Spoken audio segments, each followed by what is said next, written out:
బట్టతలతో బాధపడుతున్నారా? ఆధునితనమైన పద్ధతిలో hair transplantation చేయబడును. Face clinic, Hyderabad. నమస్తే, నేను విజయ్.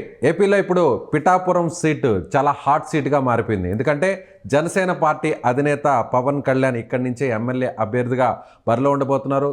ఇటీవల పవన్ కళ్యాణ్ కూడా వ్యాఖ్యలు చేస్తూ తనను ఓడించడానికి ఒక్కొక్క ఓటుకు ఒక్కొక్క కుటుంబానికి ₹1,00,000 ఇవ్వడానికి ప్రత్యర్థి పార్టీ రెడీ అయిపోయిందని అంటున్నారు. అయితే ఇప్పుడు పిఠాపురం పంచాయతీ ఇరు పార్టీల్లో కూడా అలాగే కంటిన్యూ అవుతుంది. ముఖ్యంగా సిట్టింగ్ ఎమ్మెల్యేగా వైసీపీ తరపున గెలిచినటువంటి సిట్టింగ్ ఎమ్మెల్యేగా ఉన్నటువంటి దొరబాబు ఇప్పుడు ఇటీవల కొద్దిసేపటి కిందటే సీఎం జగన్మోహన్ రెడ్డిని ఆయన పిలిపించి ఆయన్ను సర్దుబాటు చేసేటువంటి ప్రయత్నం చేస్తున్నారు. అయితే అసంతృప్తి వాదులుగా ఉన్నటువంటి వీరందరూ కూడా తిరిగి పార్టీ విజయం కోసం పనిచేస్తారా? అలాగే తెలుగుదేశం పార్టీకి సంబంధించినటువంటి నాయకుడిగా ఉన్నటువంటి వర్మ కూడా ఆయన తన నిరసన గళాన్ని వినిపిస్తూనే ఉన్నారు. అయితే ఇప్పుడు పిఠాపురం పంచాయతీ ఏ విధంగా కొనసాగబోతుంది, ఈ పంచాయతీకి అన్ని పార్టీలు కూడా ఏ విధంగా ఫుల్ స్టాప్ పెట్టబోతున్నారు, జనసేన పార్టీ అధినేత పవన్ కళ్యాణ్ విజయ అవకాశాలు ఇక్కడ ఎలా ఉండబోతున్నాయి, దీనిపై విశ్లేషణ చేయడానికి మనతో పాటు Suman TV news chief editor Keshav ఉన్నారు. నమస్తే కేశవ్ గారు. నమస్తే. సో పిఠాపురం పంచాయతీ అన్ని పార్టీలు కూడా కొనసాగుతుంది అనుకోవచ్చా? అంటే అన్ని పార్టీల్లో పంచాయతీ లేదు, పంచాయతీ కూటమిలో ఉంది, ఆపరేషన్ వైసీపీ చేతిలో ఉంది. ఎందుకనంటే పిఠాపురంలో ఎవరు బరిలో దిగుతారు అనేటువంటి చర్చకి పవన్ కళ్యాణ్ ఒక ముగింపునిచ్చారు. కానీ ఆ ముగింపు ఇచ్చేటువంటి క్రమంలో ఎవరైతే అక్కడ స్టేక్ హోల్డర్స్ ఉన్నారో, ఆల్రెడీ స్థానిక నాయకులు, స్థానికంగా ఉన్నటువంటి వాళ్ళు అనుకున్నారో వాళ్ళని పిలిచి మాట్లాడి కనుక తన అభ్యర్థిత్వ ప్రకటన చేసి ఉంటే అసలు ఇంత అసంతృప్తి, ఇంత గందరగోళం వచ్చి ఉండేది కాదేమో. ఆ ప్రయత్నం జరగలేదు. సో ఆయన అనౌన్స్మెంట్ చేసిన తర్వాత ఎవరి వర్షన్ వాళ్ళు ప్రకటించడం మొదలెట్టారు.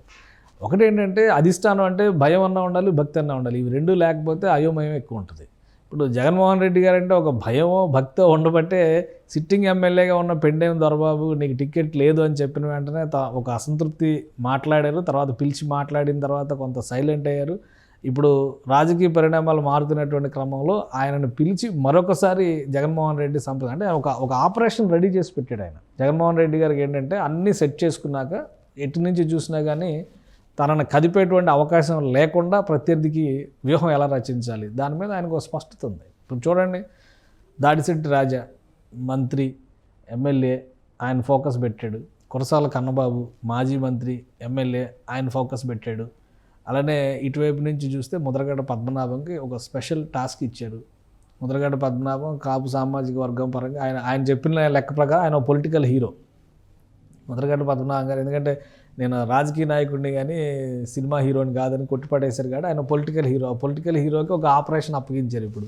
సో ఆయన ఏం చేయబోతారు, పార్టీకి వస్తాయి అనేటువంటి కోణంలో అంటే ఆయన ప్లానింగ్ అది ఎంత ఫైనల్గా రిఫ్లెక్ట్ అవుద్ది, ఎంత కన్వర్ట్ అయ్యిద్ది అనేది పక్కన పెడితే ఒక ప్లానింగ్ అయితే జరుగుతుంది కదా. సో ఇదే క్రమంలో ఒక్కొక్కరికి ఒక టాస్క్ అప్పగించినటువంటి పరిస్థితి. అలానే మిథున్ రెడ్డి మొత్తం సమన్వయం చేసుకునేటువంటి బాధ్యత.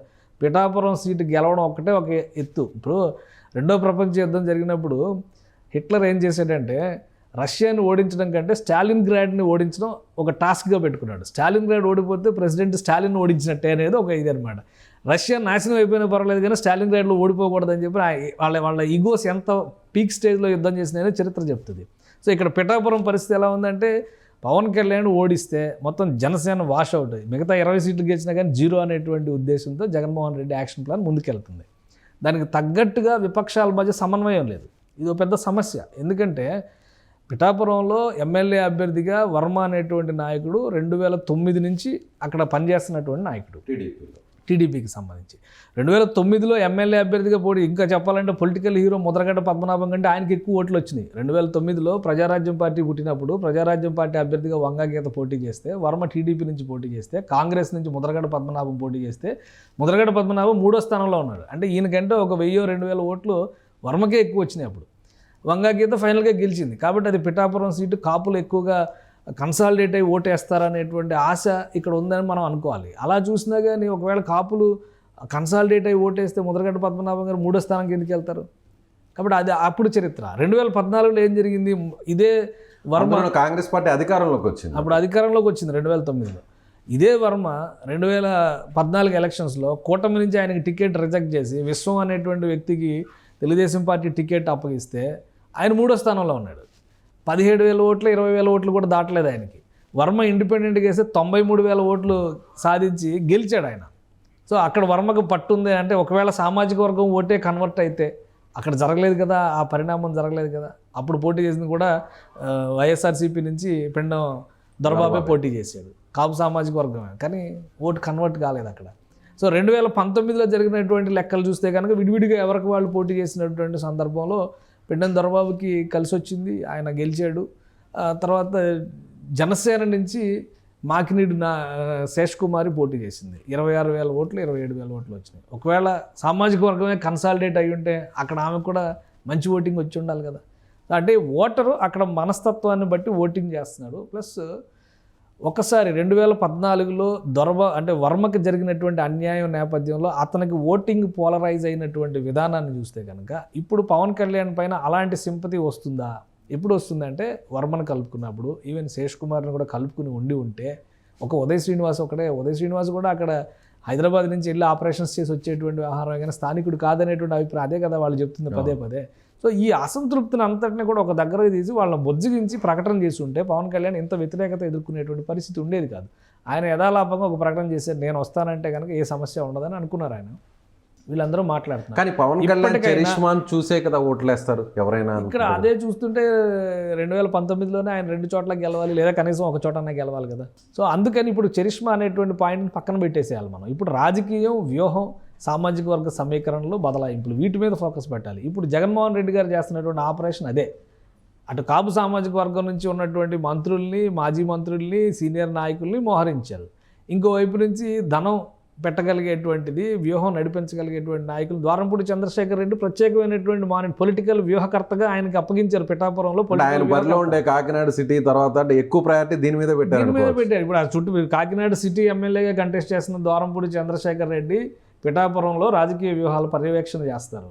కాకినాడ రూరల్ నియోజకవర్గానికి పోటీ చేస్తున్నటువంటి కురసాల కన్నబాబు అక్కడ పిఠాపురంలో ఉన్నటువంటి కాపు ఓటర్లందరినీ కూడా ఒక కన్సాలిడేట్ చేసేటువంటి ప్రయత్నం చేస్తారు.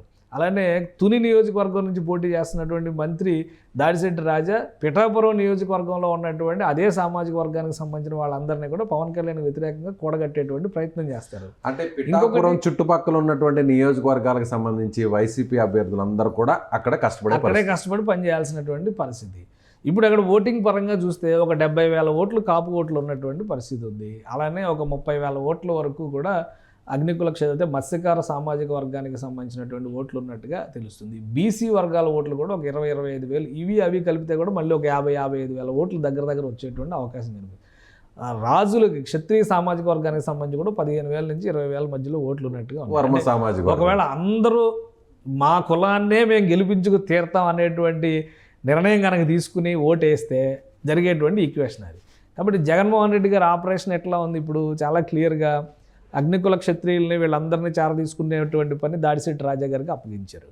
కురసాల కన్నబాబు గారికి ఏమో మొత్తం కాపులందరినీ కన్సాలిడేట్ చేసుకునే పని, ఆర్థికంగా కానీ అవసరాలు కానీ ఇన్ఫ్రాస్ట్రక్చర్ క్రియేషన్ కానీ ఇవన్నీ చూసే బాధ్యతను ద్వారంపూడి చంద్రశేఖర్ రెడ్డి గారికి అప్పగించారు.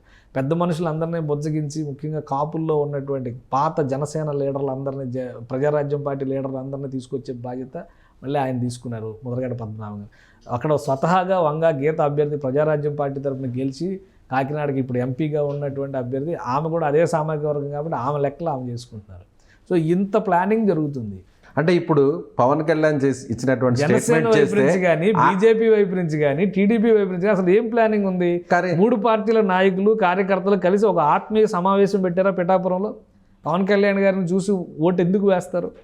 అంటే పవన్ కళ్యాణ్ చాలా కాన్ఫిడెంట్గా ఉన్నారు. ఆయన ఇచ్చినటువంటి స్టేట్మెంట్ చూస్తే ప్రత్యర్థిగా ఉన్నటువంటి ఎవరైతే వంగా గీత ఉన్నారో, గతంలో 2009లో పీఆర్పీ ఎమ్మెల్యేగా ఆమె గెలిచారు, ఆమె తిరిగి మా పార్టీలోకి రావాలని కోరుకుంటున్నానని చెప్పి ఆయన చేసినటువంటి వ్యాఖ్యలు ఎలా చూడాలంటారు? పవన్ కళ్యాణ్ ఓడిపోతుంది, ఖచ్చితంగా నేనే గెలుస్తున్నాను, భారీ మెజారిటీతో 1,00,000 మెజారిటీతో గెలుస్తాం అని పవన్ కళ్యాణ్ గారి ఉదారవాద రాజకీయ విధానాలకు అదొక ఉదాహరణగా మనం చూడాలి. కానీ రాజకీయంలో ఉదారవాదం పనికిరాదు. మన వాళ్ళని చెప్పని మన ఇంటికి వచ్చి భోజనం చేసి వెళ్ళిన ప్రతి ఒక్కరు మనకు ఓటేస్తారని గ్యారంటీ లేదు. సో అదే కనుక ఉండుంటే పవన్ కళ్యాణ్ గారే పదే సభల్లో చెప్పారు, నీ అభిమానం గుండెల నిండా ఉన్న జగన్మోహన్ రెడ్డికి ఓటేసామని మీరు అందరూ చెప్పారని అదే మాట ఆయన చెప్పారు చాలాసార్లు. కాబట్టి ఇక్కడ అభిమానాలు, ఆత్మీయతలు ఇవన్నీ కూడా చెల్లుబాటు అయ్యేవి కావు. ఇక్కడ చేయాల్సింది ప్లాన్ ఆఫ్ యాక్షన్. ఆ కార్యశీలత అనేది ఏముంది అనేది ముఖ్యం. పవన్ కళ్యాణ్ గారు ఆశించినట్టుగా ఆయన చెప్పినటువంటి అన్ని మాటలు అంగీకరించవచ్చు మనం, కానీ అక్కడ గ్రౌండ్ లెవెల్లో ఆ తరహా వ్యూహం జరగడం లేదు అనేది జనసేన పార్టీ ఒక్క జనసేన బీజేపీ కూడా 2004లో ఇదే పిఠాపురం నియోజకవర్గాన్ని బీజేపీ మిత్రపక్షం అంటే టీడీపీతో పొత్తులో భాగంగా పిఠాపురం నియోజకవర్గం ఇదే పెండెం దొరబాబు బీజేపీ అభ్యర్థిగా పోటీ చేశారు. ఇప్పుడు సిట్టింగ్ ఎమ్మెల్యేగా ఇప్పుడు వైసీపీ నుంచి ఉన్నటువంటి సిట్టింగ్ ఎమ్మెల్యే. ఇప్పుడు మరి బీజేపీ కూడా అంత ఇంత బలం ఉండాలి కదా, మరి 3 జెండాల కలయికతో ఎక్కడ క్యాంపెయిన్ జరుగుతుంది? ఈ బలహీనతలను జగన్మోహన్ రెడ్డి గారు అడ్వాంటేజ్ చేసుకుంటున్నారు. అందుకనే పెండెం దొరబాబుని మళ్ళీ పిలిచారు ఇన్ని రోజుల తర్వాత. 26,000 ఓట్లతో ఓడిపోయినటువంటి శేషుకుమారిని పిలిచి పార్టీలో చేర్చుకున్నారు. వంగా గీత దగ్గరుండి తీసుకొచ్చి చేర్చుకున్నారు. ఎందుకంటే వీళ్ళిద్దరు ప్రజారాజ్యం పార్టీలో కలిసి పనిచేసినటువంటి నాయకులే. ఆ నాయకురాలు అందరినీ తీసుకొచ్చి ఆమె దగ్గర చేర్చారు. అలానే అసంతృప్తితో ఉన్న సొంత పార్టీ నాయకుడిని పిలిచి ఏదో ఒక బాధ్యత అప్పగిస్తారు ఖచ్చితంగా. గెలిచిన తర్వాత ఉండే లెక్కలు వేరేగా ఉంటాయి, గెలవకపోతే ఆ లెక్క తర్వాత చూసుకోవచ్చు మనం. కానీ ఇంత వ్యూహం జరుగుతుంటే పిఠాపురమే మేము గెలిచి తీరతాం, పిఠాపురం నుంచే మార్పు సాధిస్తామని చెప్పినట్టుగా పవన్ కళ్యాణ్ గారు అక్కడ గ్రౌండ్ లెవెల్లో ఏం జరుగుతుంది? ప్రజలు ఇది కూడా చూస్తారు కదా. ప్రజల్లో కోపం ఉంది, ఆవేశం ఉంది, వ్యతిరేకత ఉంది, ప్రభుత్వాన్ని ఇంటికి పంపించాలనే ఆలోచన ఉంది అని అనుకుందాం. కానీ మీరు అసలు దానికి కావాల్సిన ప్లాట్ఫామ్ ఇవ్వనప్పుడు ఏమి నిర్ణయం తీసుకోగలుగుతారు? అంటే ఎక్కడ సమన్వయమే లేదంటారు. అసలు 3 పార్టీల సమన్వయం కనిపించడం లేదు, 100% కనిపించడం లేదు. మీడియా పరంగా ఇచ్చేటువంటి స్టేట్మెంట్లు అవి కూడా ఇప్పుడు వర్మ గారు చెప్పిన స్టేట్మెంట్లే చూద్దాం. నేను తెలుగుదేశం పార్టీ భక్తుని, చంద్రబాబు నాయుడు విధేయుడిని, పవన్ కళ్యాణ్ అసలు పేరు కూడా ఎత్తట్లేదు ఆయన. మాకు వీళ్ళు ఎవరితో సంబంధం లేదంటున్నాడు. ఎవరితో సంబంధం లేదో పొత్తులో ఉండే ఈ వ్యాఖ్యల్ని అధిష్టానం కూడా ఉపేక్షించకూడదు. సమన్వయం లేదా అసలు మీరు మాట్లాడకుండా మీ పని మీరు చేసుకోండి అని చెప్పాలి. మీకు అసంతృప్తి ఉంది, ఇంట్లో కూర్చోండి, బయటకు వచ్చి స్టేట్మెంట్లు ఇవ్వడం ఎందుకు? ఈ స్టేట్మెంట్లు ఇంకో కొంత గందరగోళాన్ని సృష్టిస్తున్నాయి కదా. సొంత పార్టీ జెండాలను తగలబెట్టినప్పుడు మీ పార్టీ విధేయత ఏమైపోయింది? మీ నాయకుడి పట్ల విధేయత ఏమైపోయింది? ఇదే ప్రశ్న ప్రజల్లో కూడా వస్తుంది కదా. సో ఈ బలహీనతల పైన జగన్మోహన్ రెడ్డి ఇప్పుడు ఆపరేషన్ చేస్తున్నారు. ఈ బలహీనతలని కరెక్ట్గా ఆయన అడ్వాంటేజ్గా మార్చుకోగలిగారంటే గెలవడానికి అవకాశం ఉంటుంది. మరోసారి పవన్ కళ్యాణ్ ఇంకొకటి ఏంటంటే ఈసారి వ్యూహాత్మకంగా చంద్రబాబు నాయుడు మినహా మిగతా అందరి మీద, బాలకృష్ణ కానీ, లోకేష్ కానీ, పవన్ కళ్యాణ్ వీళ్ళందరి మీద మహిళా నాయకుల్నే పోటీలో పెట్టారు. ఓడిపోయారు అనుకో వాళ్ళ చేతిలో, రేపొద్దున ఈ 5 సంవత్సరాలు కూడా ఆడవాళ్ళ చేతిలో ఓడిపోయిన నాయకులు అనేటువంటి ముద్ర వేసి ఒక రకమైనటువంటి హ్యూమిలియేషన్ గురి చేసే అవకాశం ఉంటుంది. కానీ అసలు వ్యూహమే అనుసరించకుండా గెలుస్తాం అనేటువంటి ధీమా సరైంది కాదు. జనసేన పార్టీ నాయకత్వం ఇప్పుడు ప్రకటించినటువంటి 7 సీట్లకైనా, ఎందుకంటే అధికారికంగా ప్రకటించింది 7 సీట్లే, మిగతా 8-9 సీట్లకి సంబంధించి ఒక క్లారిటీ వచ్చింది అంటారు, కానీ అధికారికంగా ప్రకటించాల. కింద ఉన్నటువంటి నాయకులే తిరస్కరిస్తున్నారు, ఇంకా మాకు ఇండికేషన్ లేదు, ఉమ్మడి అభ్యర్థిని మాకు ప్రకటన రాలేదని చెప్తున్నారు వాళ్ళు. కాబట్టి ఈ సమస్యల్ని సర్దుబాటు చేసుకుంటూ స్పష్టత ఉన్నటువంటి 7 సీట్లపైన కానీ స్పష్టమైనటువంటి వ్యూహం ఉండాలి. నియోజకవర్గాలకు సంబంధించినటువంటి ఓటర్లతో సామాజిక వర్గాల పరంగా పెడతారా, వృత్తిపరంగా పెడతారా, ఇంకొక రకంగా పెడతారా, ఎలా అయినా కానీ ముందు ఆత్మీయ సమావేశాలు, సమ్మేళనాలు. ఎందుకంటే వీళ్ళ అదృష్టం కొద్దీ 58 రోజులు పైగా సమయం దొరికింది కాస్త ఒపీనియన్ మౌల్డ్ చేసుకోవడానికి, ప్రజాభిప్రాయాన్ని తమ వైపు మలుచుకోవడానికి ఒక అవకాశం. దాన్ని ఉపయోగించుకోకపోతే చేయగలిగేది ఏమీ లేదు. దాన్ని పక్కాగా ప్రణాళిక ప్రకారంగా ఉపయోగించుకునే ప్రయత్నాలు చేస్తుంది జగన్మోహన్ రెడ్డి.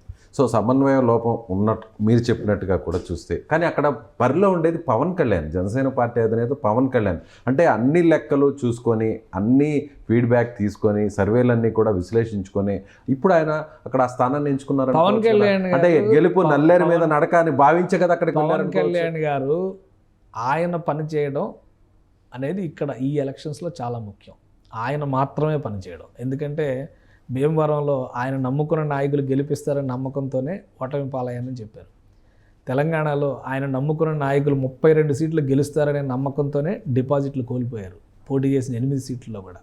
2019లో ఆయన నమ్ముకున్న నాయకులు ఖచ్చితంగా గెలిచి తీరుతాం అంటేనే ఒక పొత్తు పెట్టుకొని ముందుకెళ్ళేటువంటి ప్రయత్నం చేసి విఫలమయ్యారు. సో ఇప్పుడు ఆయన నా వ్యూహంతో నేను నడుస్తాను అంటున్నారు కాబట్టి ఆయన వ్యూహానికి తగ్గట్టుగా కార్యాచరణ ఉండాలి అని చెప్తున్నారు. కార్యాచరణ లేని పక్షంలో పవన్ కళ్యాణ్ కూడా ఓడిపోవచ్చు. అంటే ఉన్న చిన్న చిన్న లోపాలైనా కూడా వాటిని సరిదిద్దుకోవాల్సినటువంటి అవసరం ఉంది అంటారు. ఖచ్చితంగా ఇప్పుడు కూటమి అంతా ఒక్కటి అనేటువంటి సంకేతం ఇవ్వడంలో కూటమి పదే వైఫల్యం చెందుతున్నటువంటి సంకేతాలు కనిపిస్తున్నాయి. ఉమ్మడి సభ నిర్వహించిన తర్వాత 3 పార్టీలు కలిసి ప్రజాక్షేత్రంలోకి వెళ్ళినటువంటి సందర్భం లేదు. కొన్ని నియోజకవర్గాల్లో 3 పార్టీల జెండాలు కూడా కనిపించడం లేదు.